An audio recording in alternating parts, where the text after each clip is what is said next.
Trained by day, Kyle Wigginton podcast by night, all day. Ricky Twiggs Jr. Welcome to the podcast. Thank you for having me. Absolutely. So what is the process like of running for mayor? Way more complicated than originally thought, in the way that I was not expecting such pushback from the political establishment.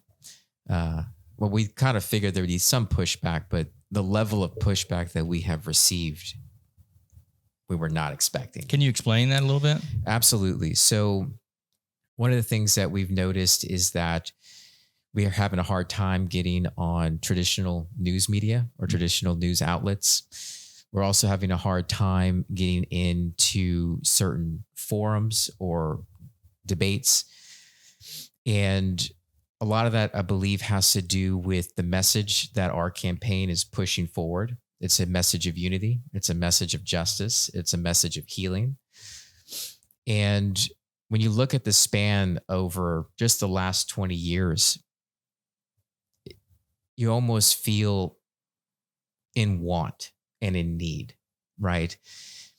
And my campaign has put forward solid solutions to these historical problems.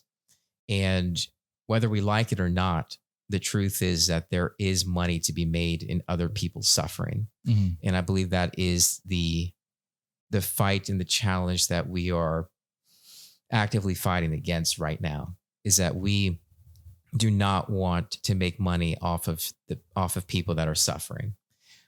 We want to make money as a city as a whole that is unified, healing, aimed toward justice, to where everyone has a seat at the table, where everyone can experience prosperity, and where the culture is not being ripped apart for no apparent reason, except for money.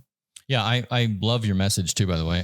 I think it's one of the reasons I reached out to you the other day. I saw something you posted online and I was like, this is beautiful, man. This is the way politicians should be. But it almost feels like people that go into politics these days are in for the wrong reasons.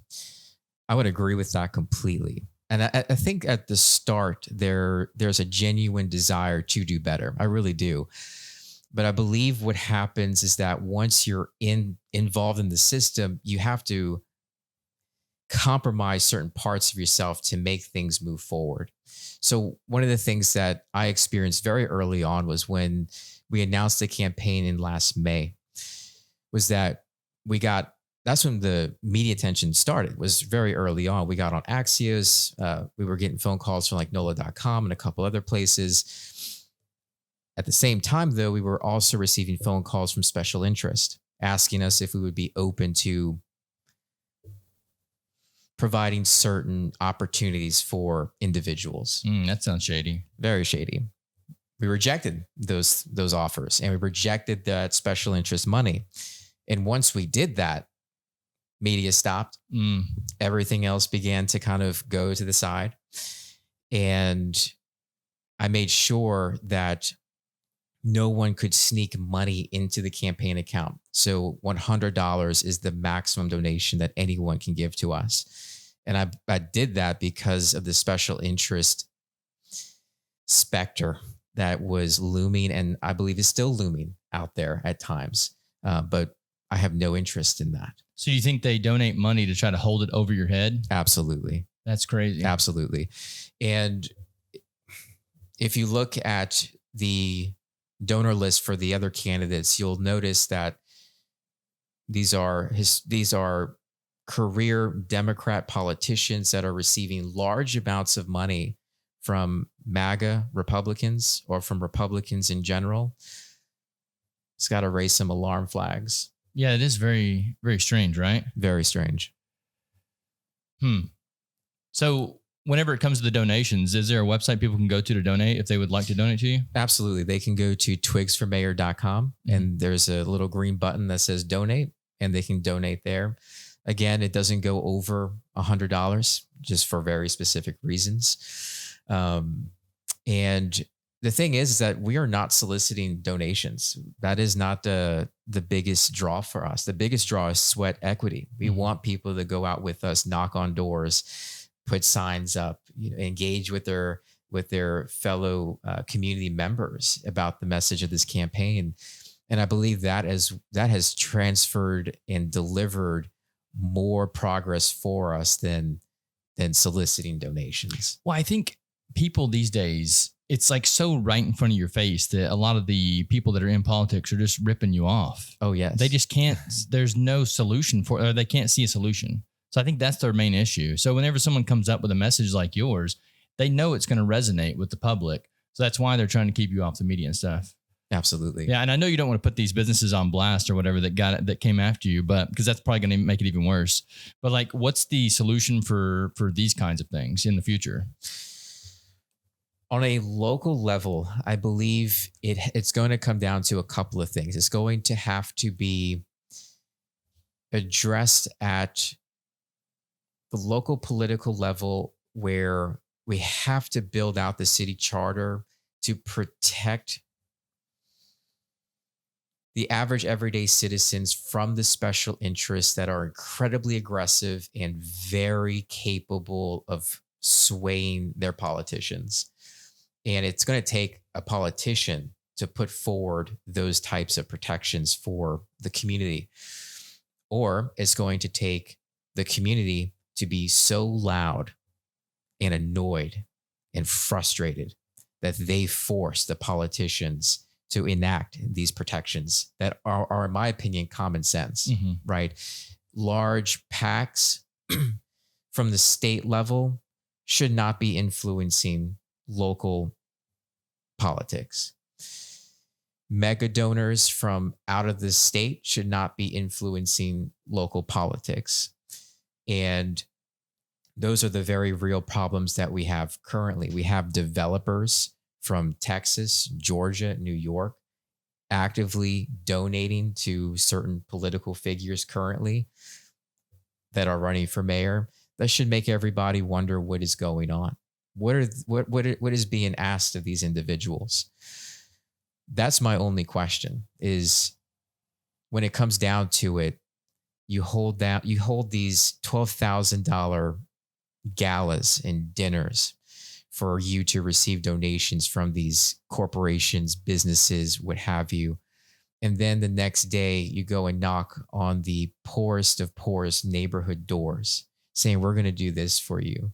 But when that special interest calls for a specific favor, who are they really going to protect? Right. It's not the people themselves. We know this for a fact. And we are delusional if we think otherwise. Mm-hmm. They will always pick their special interest. Always. Look at the state of our community currently. Absolutely, yeah. That's a special interest problem. Yeah. There's a reason why the streets aren't fixed. There's a reason why the Sewage and Water Board runs the way that it runs.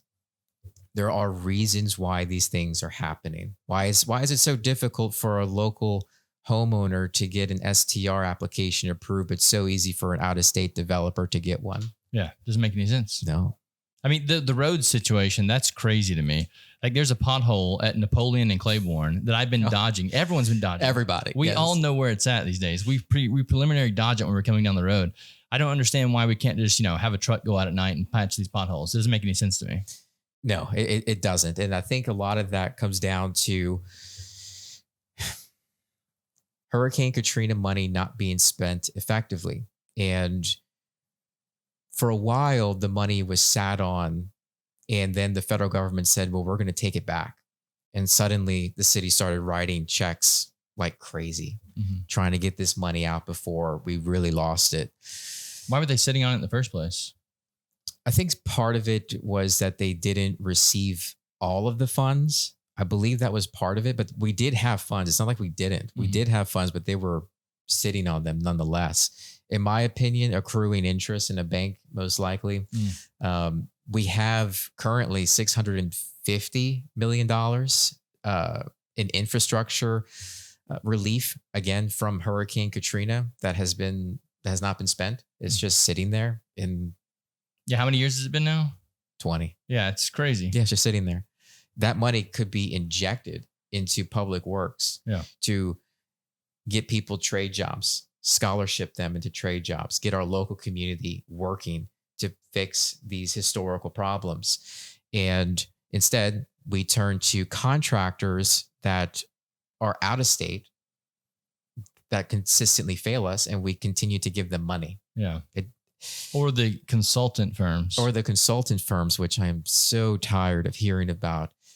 These consultant firms have also pillaged us. Our nonprofit sector, I believe, has pillaged us as well.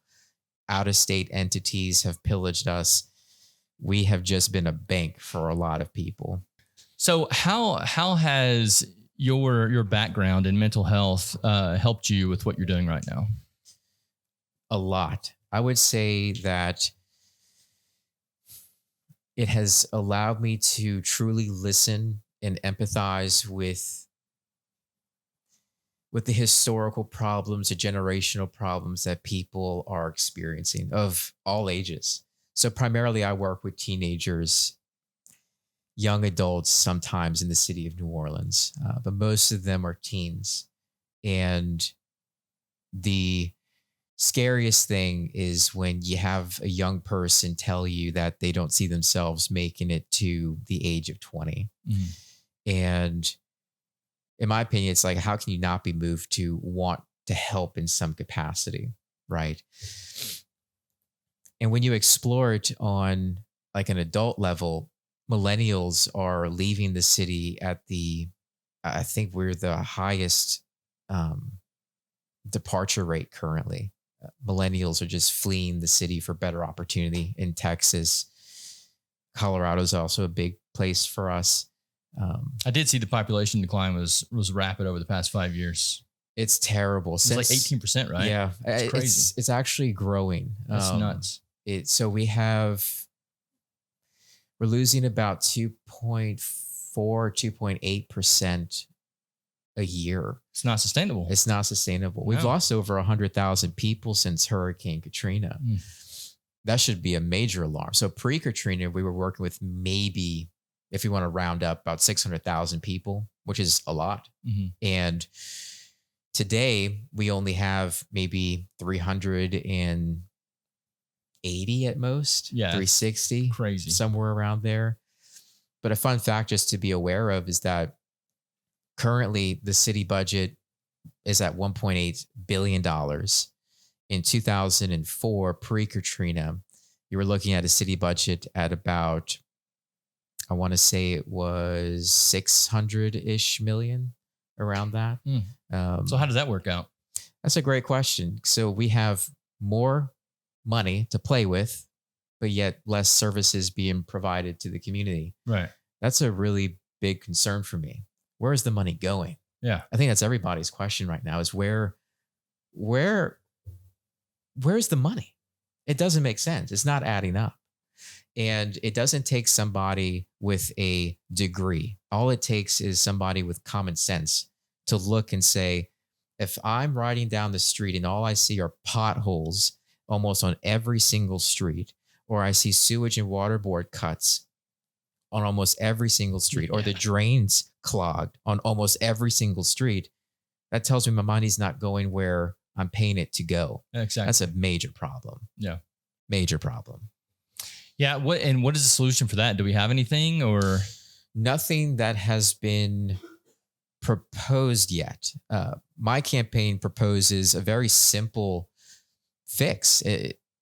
You have to make sure that departments are not only working together, but that they're communicating together. My solution to this is you take public works, you revitalize public works, you take the sewage and water board, put it under public works, and then you start to fix things at the same time that you break them. So if you cut the street, sewage and water board, right? You have public works now go in right after on the same day, maybe the day after, and patch it. So Public Works does the roads. We're going to make them do the roads. Okay. Currently, that is contracted out. We can see how great that has been for us. Right. But no, my solution is to umbrella this. The city needs to be fixing these streets. Yeah, the it makes city sense. Needs to be fixing the sewage and water board issues, the drainage problems. Sewage and water board, we will merge it with Public Works, eliminate that completely. Public Works will be a beacon of functionality in this city. It's not good because right now public works has been decimated. There's practically nobody working in public works. They have one engineer, one electrician. They can't do anything. Their hands are literally tied. They are forced to go into contract pockets to make things happen. But an outside contractor is not going to do, clearly, the job that they have been paid to do. We need our community to do the job because at least we know that our community is going to take care of it and they're going to want to take care of it. But also we need to make sure that we provide our community with opportunity that has been robbed from them since Hurricane Katrina. We need to put them back to work and get money flowing into everyone's pocket. So infrastructure is a really big thing for me because infrastructure means jobs. And we desperately need jobs in this city. It's one of the main reasons why people are leaving. At least one of the ones that I've talked to my friends about. It's like there's no scalable jobs here. So we're going to go find those jobs that provide better opportunity for us. Yeah, I know a lot of people are leaving too because of the affordability issues. Oh yes. Like how do you feel about this? Again, that goes back to having outside developers, outside real estate companies coming in, or property management companies coming in and throttling our rent to make it so high that only a certain group of individuals can actually utilize that space. Right now in the city of New Orleans, we don't necessarily have a housing issue. We have an unhoused issue where rent has become so high that the average person just can't afford it with what the city offers opportunity-wise for jobs. So what we have to do is not necessarily radical. It's just common sense. When we have an affordability crisis, we have to meet it where it's at. By that, I mean, we need to start talking about rent control. We need to start talking about how can we get local individuals to start to have equity in the land here? How can we start to make things easier? How can we start to alleviate the utility costs? How can we start to alleviate the insurance cost, the property tax cost? How can we alleviate these additions to not only the rent, but just to living in general? Because that's what kills a lot of us. It's the utilities. It's the add-ons that will catch us. So how do we fix this? Well, one of the things that I propose is an artificial intelligence tax. We do this because it's the fastest growing tech industry in the world. And it's going to be something that is going to be part of our reality, whether we like it or not. It's a booming industry in the US with, I think it's going to hit over $3.5 trillion in the next 2 years. Massive growth potential. So how does that work? So very carefully, what we want to make sure is that mom and pops aren't taxed for using or utilizing artificial intelligence. Small businesses making less than $300,000, for example, won't be taxed on it. Industries that are utilizing artificial intelligence to replace workers, that's what we have to start looking at, because displacement is a very real problem that will cripple us if we're not careful. We saw this with, and you'll hear this all the time, you don't want to tax innovation because then, the businesses won't come here, innovation won't come here, all this stuff. That's not true. We tax the hotel industry like crazy. And guess what? They never stop coming. They're still here. So this concept of taxing this industry because it'll throttle people from coming here is insane. That's not how this works. We've got to understand that this beast in itself can pay for our property taxes. This thing can pay for a universal home insurance policy for renters in the state, or in the state of Louisiana, and obviously in New Orleans. What I would love to see is for property taxes to be alleviated from people, for home insurance to be universal for the community here in New Orleans. And then we have potential to even legislate that statewide, which I believe we have a very good chance to do. But by just eliminating those two things, we save a lot of money with that. But the cost benefit of that AI tax may allow us to even open up further industry. We may be able to even pay for trade jobs, for continuous trade jobs through public works, to reinvest into technology within our education system that we have. It allows us a bandwidth to explore, but it also allows us to eliminate the predatory practices of the insurance industry and the property tax industry here. If you want somebody to be truly empowered, you give them the land without taxing them, because the aggregate tax after a while will be more than when you originally purchased the home over time, generations, right? That doesn't make sense to me. But the AI tax is designed to replace property taxes and to provide universal home insurance coverage for people. That's one way we can do that. The other way is to take Entergy New Orleans and restore it as a public entity, as a public utility.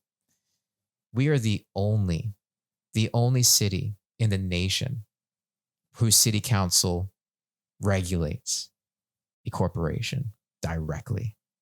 And how has that helped us? Can you explain that a little more? Absolutely. So the city council has voting rights in relation to Entergy New Orleans about how it works. Okay. So they can control the price. They can control fees that get passed down. They control all of that stuff. Who controls it normally in like other places? The actual corporation. Okay. So theoretically, that sounds like a good idea, right? Because you have people that are, but they're not doing what they're supposed to be doing, keeping prices low. Because you have the corporate interest versus the city interest. And who's going to dominate that? Corporate interest, right? So that the corporate interest is too great to push out. My thing is that to avoid corporate interest, we have to switch to a public model. And it was this before it was Entergy New Orleans. It was NOPSI, which was a public owned utility. So what I'm proposing is nothing radical or strange or foreign to New Orleans. This is a way for New Orleans to be able to lower that threshold, but also to innovate in a much different way than what the corporation wants to do. So, for example, we can expand microgrids throughout the city of New Orleans, which are solar-powered battery banks, which I believe are also very important. Right now, there's an initiative that's known as the Lighthouse Initiative, which provides cooling centers to individuals throughout the city of New Orleans. Like there's certain lighthouses in the city, like on Broad Street. There's a church out places there. You can go and cool down. Absolutely. Okay. So when the power goes out, these cooling stations can stay open because they're solar powered. Okay. And they have a battery bank inside of them, which can power that facility. We need more battery banks throughout the city. I don't believe Entergy is quite interested in that, though. They've shown that at any point in time that they get, they're going to cut costs in order to increase their own profits. So what we have to do is to take over Entergy New Orleans, and heavily invest in microgrids, heavily invest in battery bank facilities, heavily invest in hydropower, which can power those battery bank facilities. And why we haven't harnessed hydropower is confusing to me. But if we do those things, then we can have the potential for almost free energy for individuals living in the city of New Orleans. That would be nice. Right? Because you have hydropower from the river, the Mississippi River, powering and storing energy in our battery bank facilities, which will automatically lower the cost of individuals because we can turn the grid off so it doesn't overheat. So we don't have a grid death, essentially. and it prevents the integrity of the grid from diminishing from having to be on for so long. It's overpowered. The grid is old. It's not doing the job it needs to be doing. But if we invest in these types of initiatives, we can decrease the burden on the resident and at the same time begin to upgrade the grid all in one. That will ultimately save every single person in New Orleans from paying massive energy bills, because they're not going to go down. They're only going to go up. Right. It's only getting hotter. It's not getting cooler. You know, we had the snow in February, but what we were doing then, right? Turning the heat on so we wouldn't freeze to death. Yeah. Right. But also too, that is, we have to just get incredibly serious about our infrastructure. And that's one of the ways we can do that. Mm-hmm. We need creativity in the face of encountering or trying to solve this problem in the same fashion that we have attempted to solve it with. And that's with the current system and current structure that we have. The politicians that we have are working within the same frame, the same box. Yeah. And it's not working. It's crushing us. And I haven't heard anyone talk about creative solutions to get us outside of that box. We have to get outside the box or we're not going to make it. I completely agree. And not even just on a local level. Yes, on a local level, but on a federal level as well. You're absolutely correct. Yeah. The entire system needs to evolve. Yes.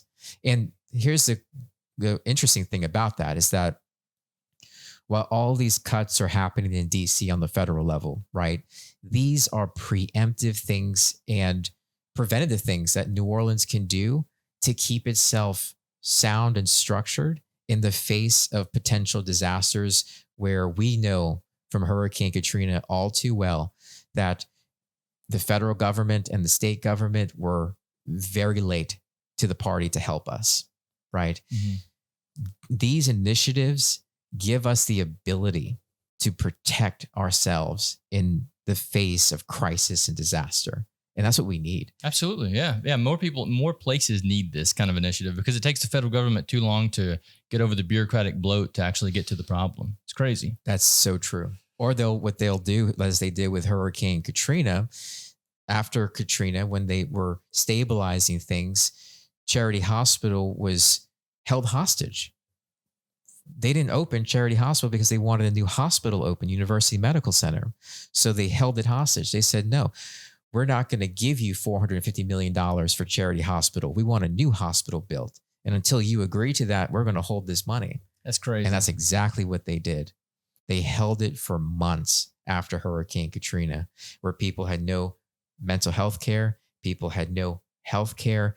It was an awful situation. When they can do that because there's no accountability system built in. There's none. Yeah. That's accurate. So in line with what you were saying a few minutes ago about the hydroelectric and stuff, there was a project that recently got canceled, the Coastal Restoration Project. Yes. So I recently had one of the people that is working on that on the podcast, and we talked heavily about it. And he was saying that there's already been a lot of money spent to set up this project. So in canceling this, we're basically wasting our money. And the project that they're actually moving to is one that's not sustainable anyway. Because he said they're still doing a smaller project, but he said with the amount of sediment flow that's coming out of that, it's going to get washed away. So it's basically another waste of $100 and something million. So do you think that you would have issues getting what you're proposing off the ground, or do you think it would kind of come across the same way and get canceled? New Orleans is the economic powerhouse of the state. And we have to start using that as a leverage that it is. We drive the economy. Oil and gas is losing its footing, but we drive the economy. We drive the tourist industries. Mm-hmm. We make the money for the state. We can demand a lot. And I believe if we can show that we have a great plan that's creative, that is sustainable, and that, hell, we'll put our people to work. We'll do it. We don't need contractors. We got this. Those initiatives, I think, will be put through. And we'll also be able to make sure that our community has money flowing through it, that our people have money in their pocket to survive.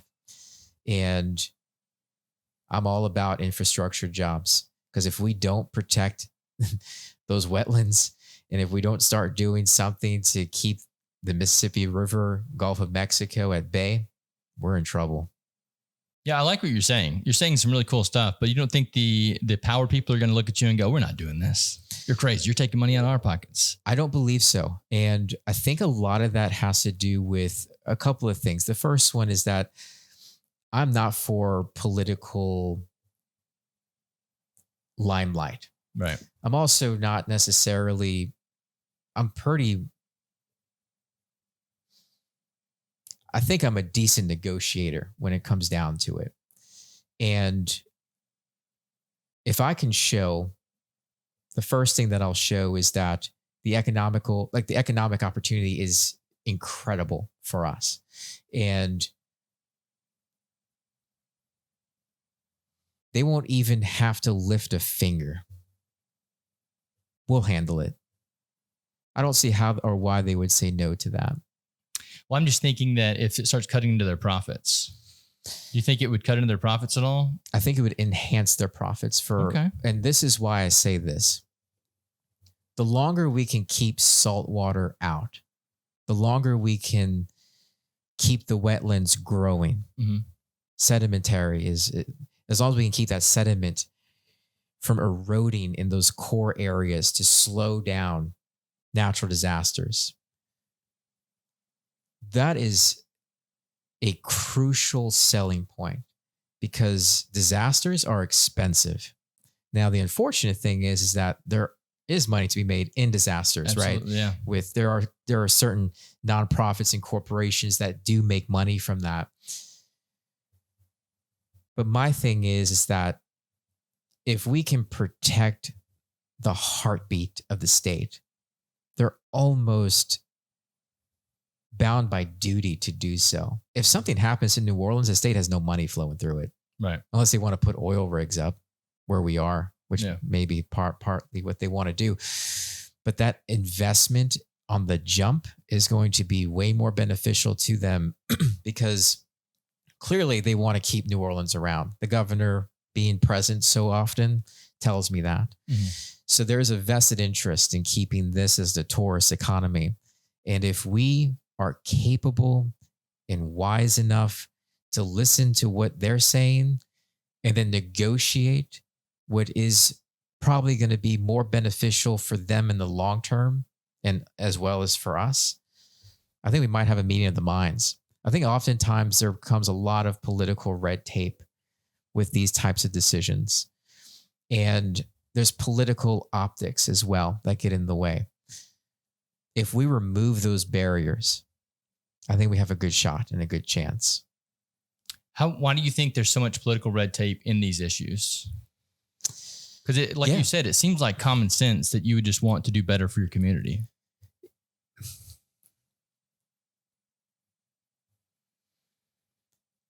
It is common sense only to people that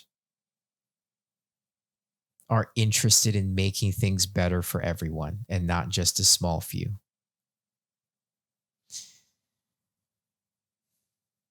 What I would say is that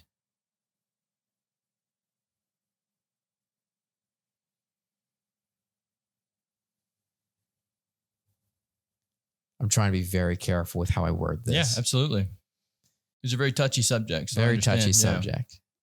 What I believe. And it's sad you have to do this too, by the way. Even the gentleman that came on, the scientist, he had to be careful what he said, or he's like, I will get deported. Yeah. And I was like, okay, you're here studying science, but you have to be careful. Yeah. With what you say. So yeah, I completely understand. But I think a lot of it has to do with how things are just so politically charged in Republican, Democrat. And a lot of the issues are being pulled into one or two of these political worlds. We have to start looking at the middle and moving away from the binary because the binary is not helpful to us. And I really believe that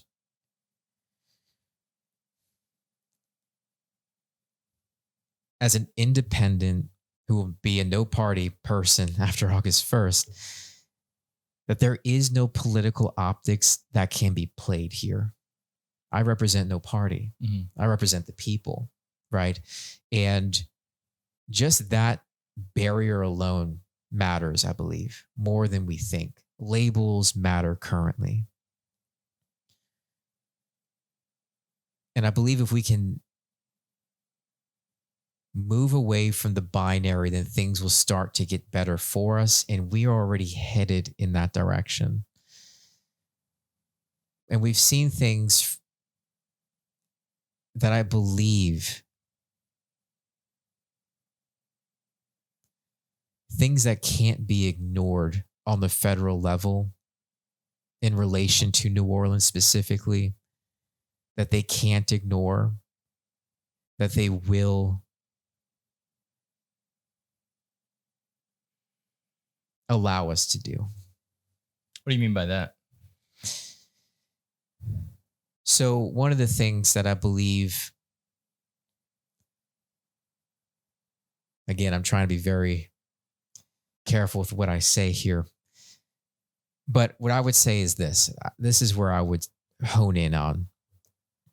The city of New Orleans being the economic powerhouse. We have two things that I believe will be most helpful for things going forward. The first one is that we have to get opportunities, jobs, and a mechanism flowing again here in this city. So if we can show that our infrastructure initiatives are working and that they're actually profitable, that they don't lose money, and that we can get them done in a timely and cost-effective way, that will allow us into the second point, which is New Orleans can then start being the leader in the state, the actual true legislative leader, not just economic leader, but the legislative leader. And we should be. We are a melting pot in the city of New Orleans. We have people of diverse backgrounds here, diverse educations, diverse strengths, and diverse wisdom and culture.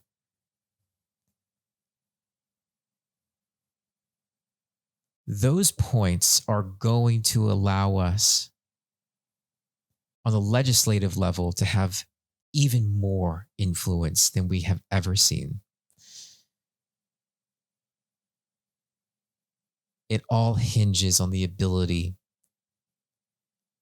to create the opportunity for that to happen. And in my opinion, my campaign has that ability and that opportunity because we're creative. We're smart. We've paid attention to the community members. We have leaders in the community on our team that are helping drive this campaign. Those 2 points together will allow those initiatives to occur. I love it. Yeah, I think your forward-thinking ideas and your innovative solutions, I like it a lot. I think that's what we desperately need in all forms of government right now is creative solutions. And I do like the fact that you're running as independent. When I saw it the other day, I was like, it's a bold move. I was like, but I really like it. I like going away from the two-party system. It's definitely a fail, and everyone can see it's a fail, but no one has a solution for it yet. But I think that once people hear what you're saying in your message and realize that, you can do it independently from the, 2 wings that we've had, it's going to be huge. Absolutely. And there's about 75,000 independents, no party individuals in the city of New Orleans. It's a big number. Republicans have about 25,000 and Democrats are about 184, I believe. Oh, there's that many? I didn't realize that. Yeah. So there's a huge population of independents that are out there. When I feel like a lot of people just choose a side because they have to. It's I like agree. if I can get away from this and find something else, then I'll go that way. That's absolutely right. And really, you're kind of put in that situation Absolutely. in childhood. Well, I mean, don't you have to choose a party to go? You do. Yeah, it's crazy. You do. It's wild. It doesn't make any sense. No, a lot of things don't make any sense to me. No. And I've been this way from a very young age. I'm always like, why am I doing this? Like, what? And my parents would always just be like, oh, you just have to. Yeah. And it's like, but do we? Do we though? Yeah. Like, no. How far back is like, what is the purpose behind all of this? And I've always been that kid that would just question as much as I could, respectfully, of course, but I wanted to know why things were the way that they are. And why are people, even myself at certain points, why are we settling for what we know is not good for us? We're just accepting that because that's what we're told to do. And I'm tired of accepting it. I'm tired of hearing people complain. I'm tired of having the same promises told to us by these political figures from the same career politicians, and nothing gets done. Mm-hmm. It's time that we wake up and say, okay, all of these people have had ample opportunity to be proactive and to do things on their own, but they haven't had that ability. And you can only blame LaToya Cantrell so much before it gets back on you. The city council is the legislative arm of the city of New Orleans. Mm-hmm. They overwatch the budget. They allocate the budget. Why are we having budgetary problems? Right. And then why are they running for the same position, when they're part of the problem? Absolutely right. And my whole thing is that the historical problems cannot be solved by someone who has continued the historical problems. Mm-hmm. Now, it's not to say that there hasn't been change in the system. Of course, there's been change. It would be foolish to say that the other candidates haven't been successful in enacting certain change. Of course they have. They've been around long enough. Yes, they have. They have victories for sure. But when we talk about progress, I don't think we've seen a lot of that. We've seen a lot of change, but we haven't seen a lot of progress. And for me, that's a major problem. Absolutely. I would agree with that as well. And so would the scientist. That's what he was saying, is that the things that we're doing right now are actually holding scientific progress back.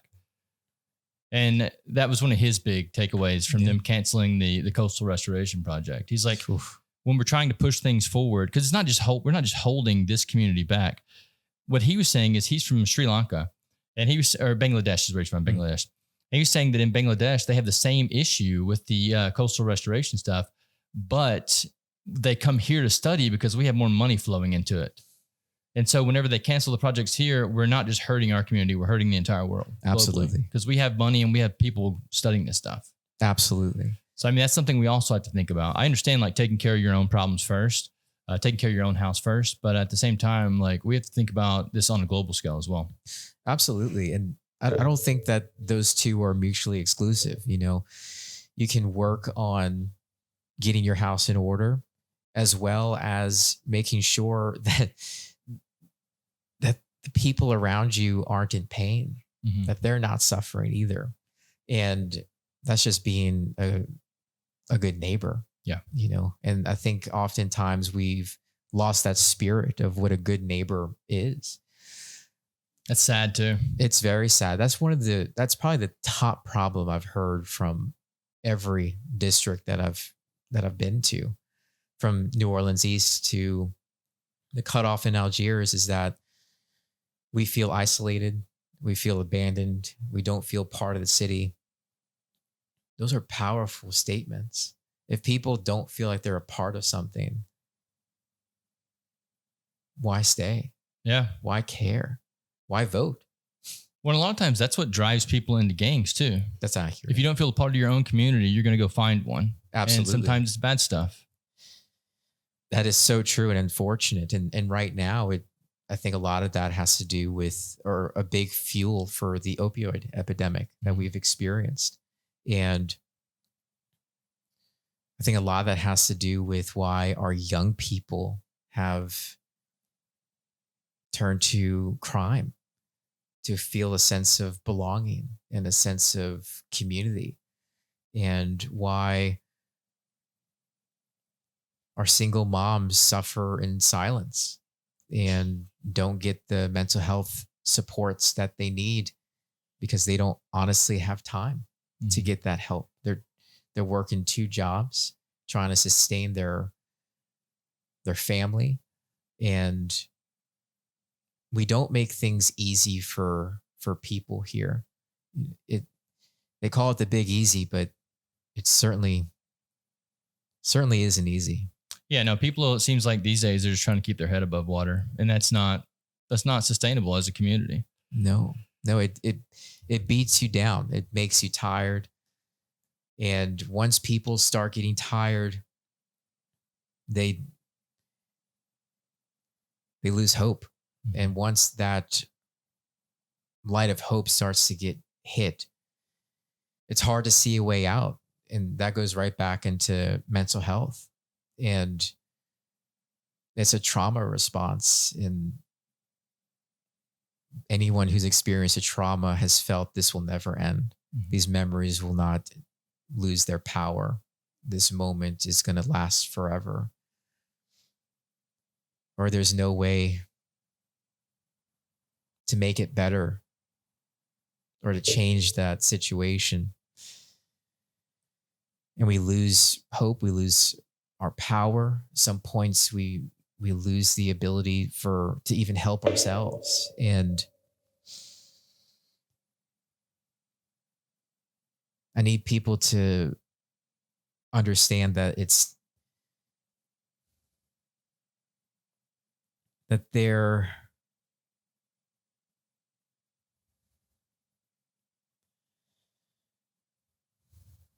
there's more to them than there was to the trauma that they experience, and that they can be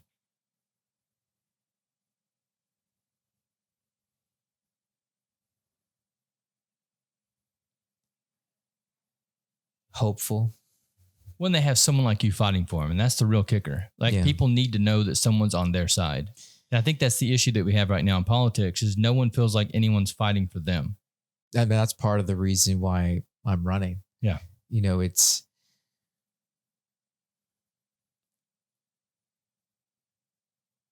look at the leaders that we have right now. Who is there to really look up to?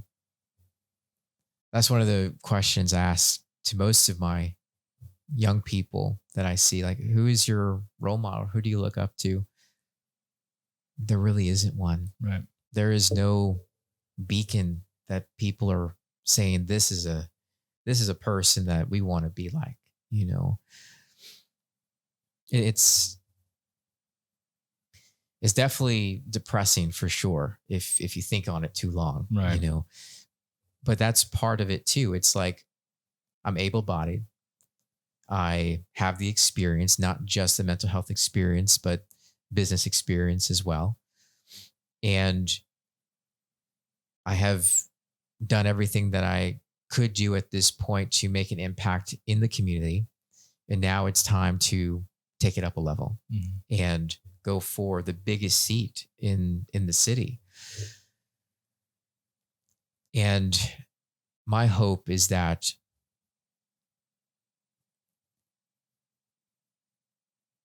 we can continue to reawaken that spirit of, there is possible for better to happen. That even if we're unsuccessful in the campaign, the ability to turn that spirit on and to have other people begin to carry that torch is just as meaningful and just as important. And that's one of the things that I'm very hopeful about, is that we will lead the generations to come to fight and to demand and to push back against the political establishment that has kept us where we are for a very long time and for a very specific reason. people don't like when I say this, and by people, I'm talking about elected leaders, but there is suffering. There is money to be made in suffering. Mm-hmm. There is. It's unfortunate, but I do like what you're saying, and I look forward to seeing how this all plays out, because I think you got some really innovative ideas, and anything we can do to help, let me know. I certainly appreciate that time, and the questions were excellent. Thanks, Ricky. I appreciate it. I look forward to hopefully some more before the election's over. Absolutely. Yeah, we'll do it again. We'll chop it up. Wonderful. Wonderful. Thank you, brother. Thank you, man.